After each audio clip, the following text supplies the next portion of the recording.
we're gonna now match this table to one of these equations.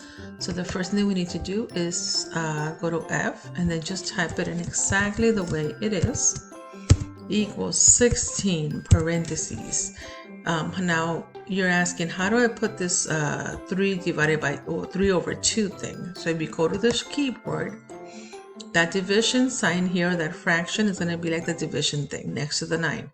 If you click on it, it will give you some kind of something over something. So this is where you type. Just move the cursor to the top and the bottom. And then how do you go up? Next to the x, the y, a squared, a to the b, click on that one. And that will automatically bring it up so you can start typing in anything on top. So we have x.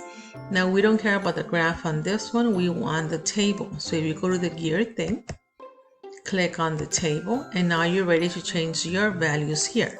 So I have 2, 3, 4, 5, and 6. Do these numbers match this? 36, yes. 54, yes. 81, yes.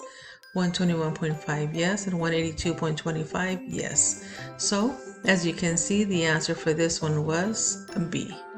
Again, that's simple. You type in the equation, you go to the gear, turn this to a table, and it's going to give you the table, change the values, and then if it matches these, you find the answer. If not, you go on to the next answer choice until you find your answer.